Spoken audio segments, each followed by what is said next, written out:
I've been doing a lot of mentoring calls lately, and surprisingly, that has become one of the most favorite things I get to do. I have it available online where girls will book a call with me, and 9 times out of 10, we're talking about boys. But I've noticed some similar things. Often I get phone calls about should we stay together? Should we break up? What about my single years? How do we do this? How do I appreciate this season? What do I go from here? Graduation, single life, married life, all the things. So, today in this episode, I'm going to unpack some of the most common themes and conversations I have on mentoring calls. If you are in your 20s hoping there is more to life than boys and Bacardi, you are in the right place. Katie Balmer has been a keynote speaker to over 60 colleges nationwide, encouraging 20-somethings to realize their worth, find their calling, and not date dirtbags. But seriously, Katie is an author, viral TikTok creator, wife, mom of 2 girls, and your adopted aunt that you never knew how bad you needed. Ready to have some real conversation tackling the hottest topics? This is the Truth for Your 20s podcast. I'm so excited about this episode. I feel like I'm having a mentoring call with me and you and all of our friends. So what I'm going to unpack is really I just kind of took some notes on some recent mentoring calls. Like, yeah, I've heard that over and over again. I'm going to just make a little note of something I want to unpack more. And then recently had a call with my interns and I'm like, what conversations are you hearing with your friends on your campus? Like, what do we need to have healthier perspective shifts as it relates to all the stuff you're dealing with? So that's what we're going to do. And bullet point number 1 is loving your single life. This is something that doesn't get talked about enough. And I want to talk to you if you are recently out of a relationship, if you've been single for a long time and just kind of feeling like it's this, Groundhog Day of singleness, or maybe you're in a relationship and you're like, not so sure. Well, perhaps this will help you see a positive way to look at singleness. For example, in a recent conversation, I was talking to a girl who had gotten out of a relationship and, just was kind of feeling like in this funk, starting to question if ending that relationship was a good idea, feeling lonely. And what we ended up talking about actually got me really excited. And I wanted to share this with you. So what we ended up talking about is, okay, this period of singleness is not forever. And the narrative that we're taught about singleness is that it's just kind of like this hallway, like it's just passing through and it doesn't count as much because when I get married, when I find the right person, when I get my job, when. But your life is now, and this hallway is more than a hallway. It is a stage. It's this period of your life that matters, and it's building toward something exciting. So one of the ways to look at this is you are in training. Think about an Olympic athlete. Like the Olympics is this culmination of all you've ever done. It's like this big, exciting deal, but they didn't show up to the Olympics and be like, hey, I think I want to learn how to do the backstroke. Like, no, they've been practicing their whole life how to do whatever it is they're in the Olympics to do. So if we change that to relationships, in your singleness, this is a wonderful training ground. What a wonderful gift to give your future spouse. And I've said this a million times. I hope that you have heard it or need to rehear it. What a gift to give your future spouse of working on the best version of yourself. That might mean going to a counselor, going to the gym, learning cooking classes, getting out of debt. Like there's so many things that we can do to work on that best version of yourself. And people are like, money, time, effort. But don't you hope your future spouse is doing the same? So when I was talking to this young lady about this specifically, we worked together to put this on the calendar, to make of this like an event. Like the next month is Healing Girl May. Think of a better name than that. That's cool. Like Healing Girl May. I am going to put it on the calendar, and by golly, I'm going to go to dinner to celebrate. I'm going to buy myself flowers. I'm going to set things on the calendar to make all hands on deck. This is the month I am going to work on myself. Now, of course, it's a lifelong process, but when you kind of have this Kickstarter of this, we're doing the dang thing, it makes it exciting. So if you're just getting over a breakup, for example, being artistic is a really good way of healing. So as I was talking to this specific young lady, she was talking about how she always wanted to learn how to cook, that she just found it fascinating. She always made hamburger helper, didn't really know how to do anything fancier than that, but thought that might be, something she wanted to explore. And I'm like, all right, whip out that phone, get on the Google, Get on the Google. Anyways, Google where are some cooking places in town? What are some things you can learn about cooking? YouTube videos, but even better if you can do it in community because guess what? You're single, you have maybe a little bit extra time, and you never know what cute, eligible boys will be in the cooking class. That's not solely why you're doing it, of course. I'm just saying it might be a nice bonus. So you can see how these are all like multifaceted. You're healing by being creative and using that creative side of your brain. You're learning a beautiful life skill by cooking that will eventually feed you and your family and your little babies one day. And people ask me all the time, Katie, where can you find good guys? High caliber people are hanging out in high caliber places. Bettering yourself, the gym, cooking classes, I don't know, local meetups for entrepreneurs. There is something in your area, I promise. Maybe, I know there's someone listening who lives in like Nowhereville, Alabama.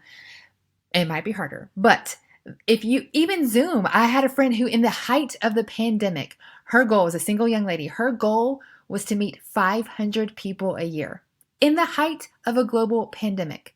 But guess what? There were Zooms out the wazoo. There were networking events for everything you can imagine. So everything that was closely related to something she was interested in, she got on and signed up and did the networking event. So there are ways to meet people. There are excuses, of course. Oh, Katie, I live in a small town. Oh, I'm not going to know anyone. Listen, what a wonderful opportunity. This is the kick in the pants. This is the month. I am going to show up and go to the class that I am mildly interested in, but I might be even more interested in if I just show up. And listen, you might hate cooking. That's fine. Then go back to Google and find, yoga classes, spin classes, something that interests you. This is your permission slip / kick in the pants to make it a priority to find something that interests you, to find an artistic outlet, and to get out there and meet people. Oh my gosh. Okay, so that covered like 3 questions because I get it all the time. Where do I meet people? I'm single. I feel lonely. I'm not sure what to do with my time. And then also these all build on each other because guess what's more attractive? A girl sitting lonely in her apartment, drinking a beer and crying, watching Friends episodes because she's lonely and single, or a girl who is out there volunteering at a local kids garden, taking cooking classes, going to the gym, and working on getting out of debt. I mean, that's just attractive. It's attractive that you care about yourself because guess what? We teach other people how to value us. And you have to value yourself. Your own precious, beautiful self needs to be invested in. And perhaps you never have taken time to do that because, that's totally normal. I know my college self, you go through school, you're in high school, and then you're in college and you're just spinning your wheels and doing all the things. And all of a sudden, at some point in our lives, we all kind of come to this, oh shoot, like I haven't prioritized me. Maybe I bet a lot of people listening are like, I'm not even sure what I'm interested. I'm not sure what kind of classes I would like to take if I had the time or money or like, but I bet if you take some time to invest in yourself and discover, you might find something totally fascinating about yourself. A few podcast episodes ago, I mentioned how a young lady I mentored did not know she could paint until she went through a breakup. Not that I wish a breakup and a heartbreak on anyone, but that low point in her life kind of forced her to just find a creative outlet, and she ended up being this incredible painter. And I'm like, what? That was in you this whole time and you didn't even know it? So sometimes we have to kind of get in this spot where we're kind of forced to do something that we haven't always done. I shared recently on Instagram, if we want a different type of relationship, we have to date in a different kind of way. If we want different results than what we've always had, we have to do different actions. There's a quote that says that everyone wants to make a difference, but no one wants to be different. Marinate on that for a second. So you're not going to see a lot of your 20-year-old friends doing some of these things I talked about. You're going to see a lot of people, I'm just going to go to the bar. I'm just going to sleep late. I'm just going to through life. Well, those kind of actions are going to create results. There's probably a better word for that. But listen, if the road to better, if the road to what you value and what you want, if everyone was on that road, it would be crowded. But it's not crowded, which is a good sign. It's going to take different actions. It's going to take maybe not a lot of friends going with you. But the good thing is, I promise you, a lot of people are just waiting for someone else to go first. There's a name for this. It's called the gift of going first. But if you are one who stands out and, like, everyone around me is going to the bar and hookup culture and whatever, that is not what I want. And you do something differently, I promise you're doing that gift of going first. There is going to be friends around you, and it may not be right away, but they're going to be like, she is doing something interesting. I want to know more about how she is living. And you're going to be surprised at how many people come out of the woodwork and be like, tell me more about what you're doing. Did you know that you can unwind, have fun, and not have a hangover? I'm so excited to partner with Curious Elixir's booze-free cocktails designed to help you unwind with adaptations, but not to help you blur your decision-making or have a hangover. There's a promo code waiting for you right underneath this episode in the show notes. Curious Elixirs, shaken, not slurred. Okay, another theme that comes up often in mentoring calls is young girls reaching out, wanting to decide if the relationship should continue. So essentially, they are past the infatuation stage. If you haven't heard me say this before, I'll say it again, but neurologically speaking, infatuation can only last 12 to 18 months. So what happens often is we get past that 12 to 18 month period and the rose-colored glasses come off and you see that they do have flaws. Shocking. And oftentimes we start to question, I'm not sure if this is right or not. Now listen, this is kind of the good thing though, because when the rose-colored glasses come off, that's eventually going to happen if you get married. This is when you see the flaws, but you love them anyway. This is when I see you're good, you're bad, and you're ugly, and I love all of it. Which, if we're honest, that's what we all crave. But the tricky thing, and this is why I'm a big proponent of waiting for marriage for sexual encounters, because a lot of times what happens is if there is sex before this 12 to 18 month period, there's so much bonding that happens physically, neurologically, scientifically, like our hormones are all intertwined. Like sex is a big deal and it bonds people. Okay, we know this. But a lot of times I will get phone calls from girls who have already been intimate with their partner. The infatuation stage has worn off and now it's like, oh shoot, I see a million red flags. I don't think they're the one for me, but I don't want to break up with them because I feel bonded because of sex. And then if I do break up with them, I feel like I'm damaged goods. I'm like, oh goodness. Okay, here we go. First of all, let's get this idea of damaged goods. Let's like put it in a furnace somewhere and light it and just no. Damaged goods is not a thing. Like that, all of our sin was nailed to the cross. Okay. That doesn't mean we should keep on sinning. That doesn't mean we shouldn't learn from this relationship and like, oh shoot, I realize now that being intimate with this person makes me want to stay in a toxic relationship and I don't want to do that anymore. Learn from that and bring it forward. You know better. You didn't know what you didn't know. Now you know, you can learn. Okay. But the girl I'm talking to, already been intimate, now sees that this relationship is not good. Sister, you have to walk away. The biggest thing is thinking long term. So if you're like, oh shoot, he is not a Christian. He wants to live in Mississippi and I want to live in Zimbabwe. I want 12 kids. He wants 0. Like there are some big, big things that are not going to work. You only have 2 options. You can, 1, decide together that we love each other and we are going to make it work and we are going to do the work because no one drifts toward better. No one just, gradually wakes up every day and get closer and closer together. It takes intentionality. It might take counseling. It's going to take step by step. It's not a light switch thing. It's going to take intentional work to decide together that you want to work. Or it's going to take, thank you for the memories, deuces, homie. I don't mean to make light of it. I know it's a big deal, but deuces, homie is kind of funny. Okay, so the way to maybe decide, I think the biggest thing is when we can think long term. So for example, of one of the girls I was talking to, everyone knew this relationship was not going anywhere. Her mama and her sister knew. And I think, sometimes when people know you really well, listen to them. I know it's hard and not all mamas and sisters know better. And sometimes they just want to be protective. But if you have a lot of people who love you and want what is best for you, and they are saying, sister, This is not good. You need to listen with love. So in this particular example, mom and sister were saying no. Everything she was telling me, it was just like, yeah, girl, this is going to be hard, but it's time to walk away. So the way to see all of that is thinking long term. So in this example, you could say, you know what? I'm just going to suppress my feelings. I'm going to pretend like everything's okay. I'm just going to go through the motions and we're going to take it day by day.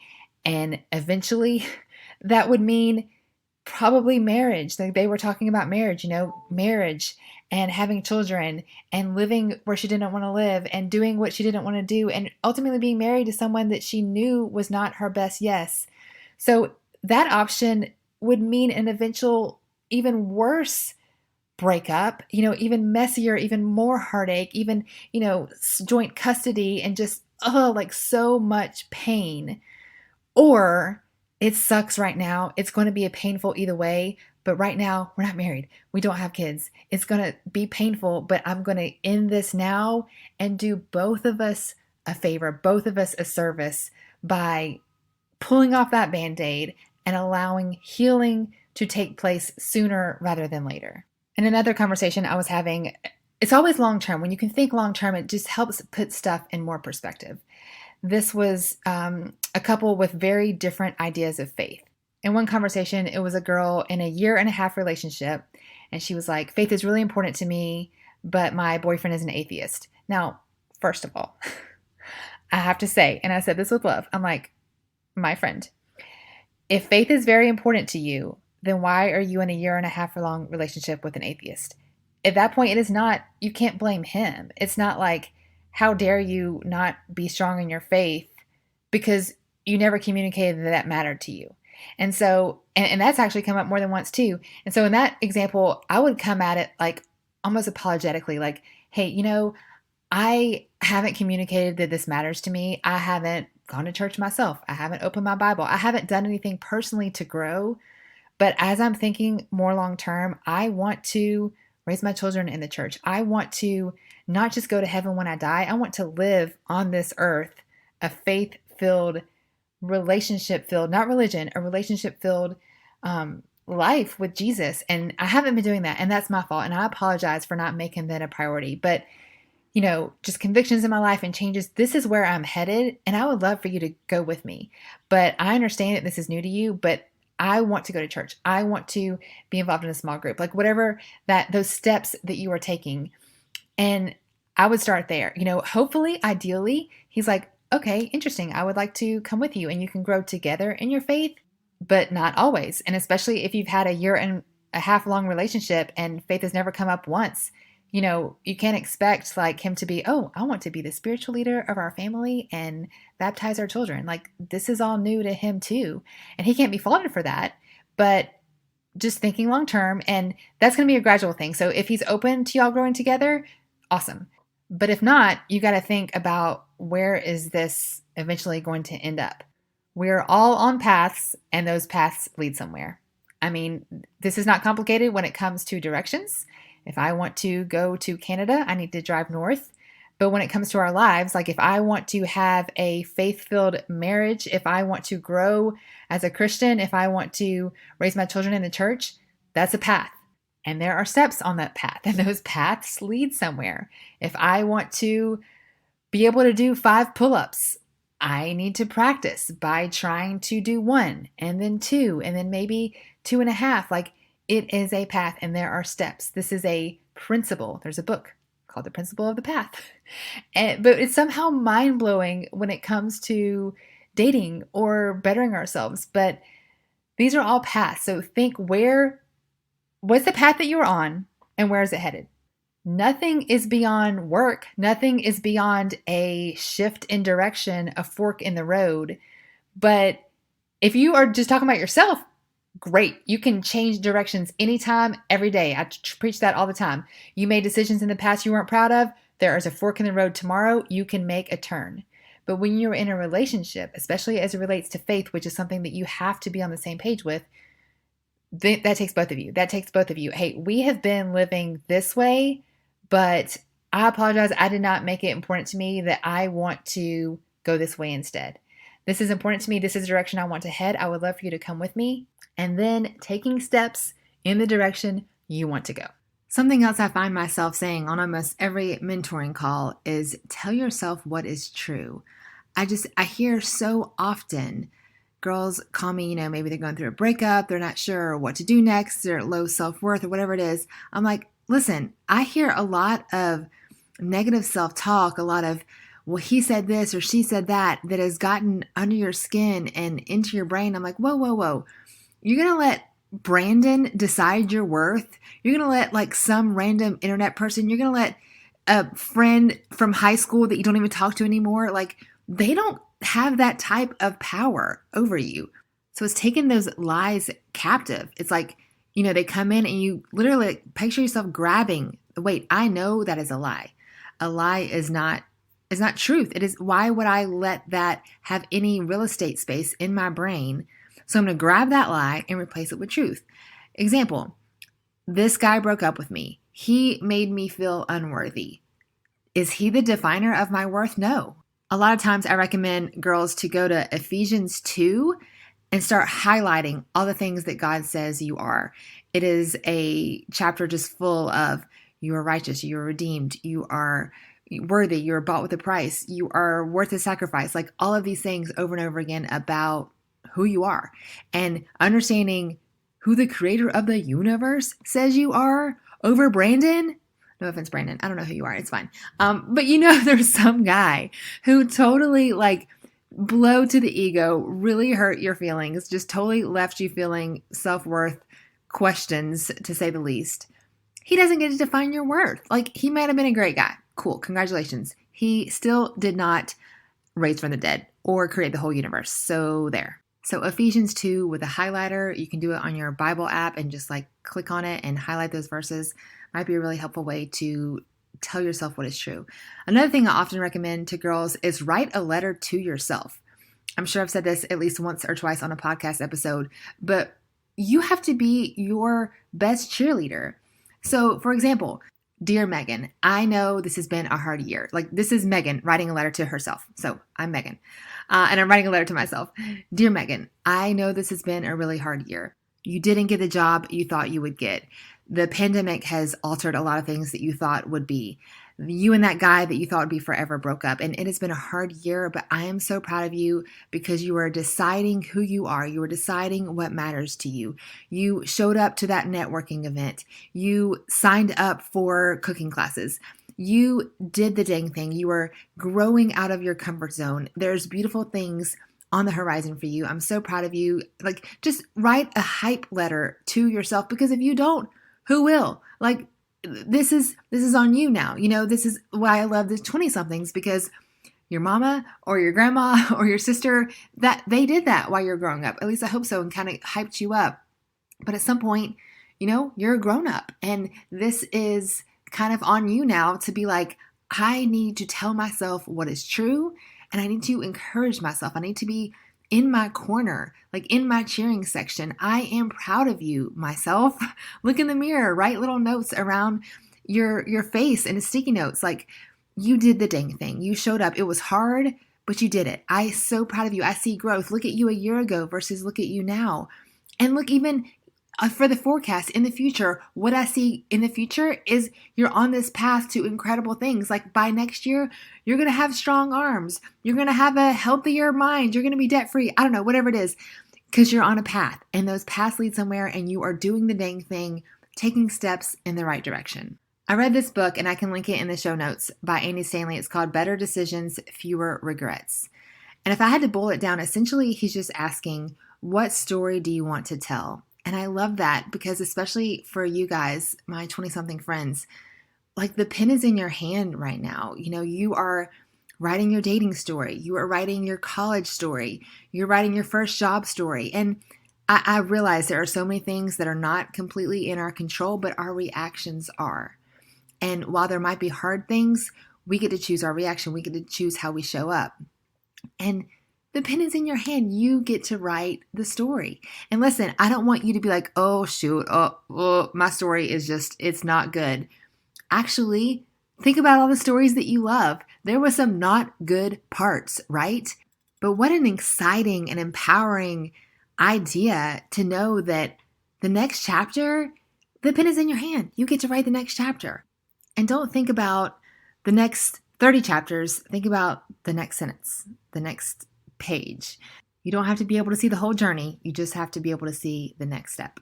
Okay, I'm going to wrap this up with just a personal story of something that kind of, I guess if I'm mentoring myself, this is something that has been really impactful for me lately and will hopefully be impactful to you listeners as well. So a lot of stuff that I've been talking about today, and, I think a lot of you guys are growing in your faith, or at least interested in Christianity, and that's great. And I think that, growing in your faith obviously is very important. It's something I'm very passionate about.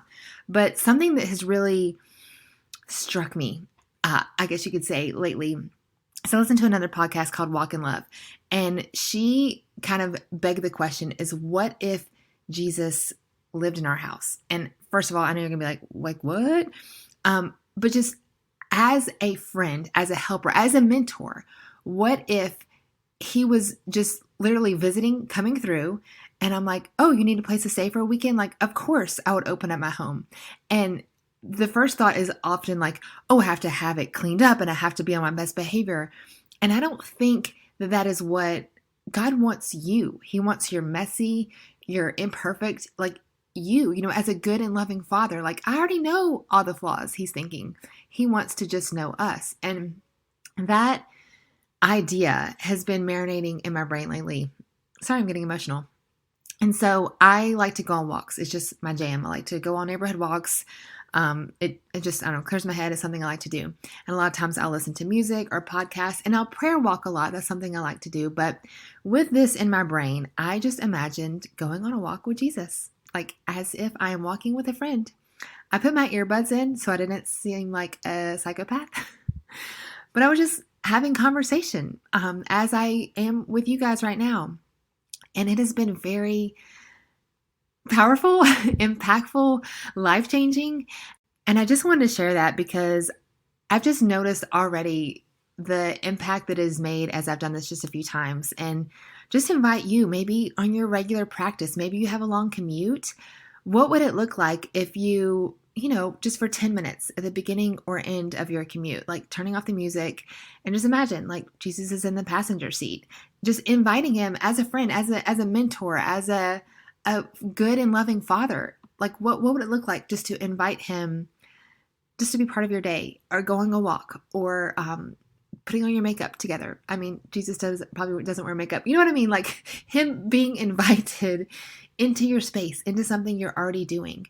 I think that is the idea of praying continuously.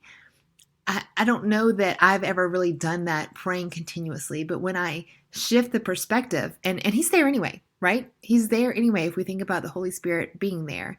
But having that mental shift of shoulder to shoulder, like friends, colleagues in this thing called life, it's just a powerful example. And I hope that it will help someone else out there just to do this thing called life with the person who loves you so much, calls you worthy, calls you redeemed, calls you amazing.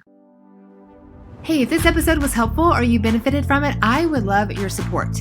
I do not have a Patreon or ask for donations, but you support this show when you shop our online store. I have sisterhood t-shirts, notebooks, and the very popular I Don't Date Dirtbags tote bag. Yes, that is what they say. And 2 digital courses all about dating. And if none of that suits your fancy, a review on iTunes would also mean the world. Thanks so much for being here, and I hope you gained some truths for your 20s.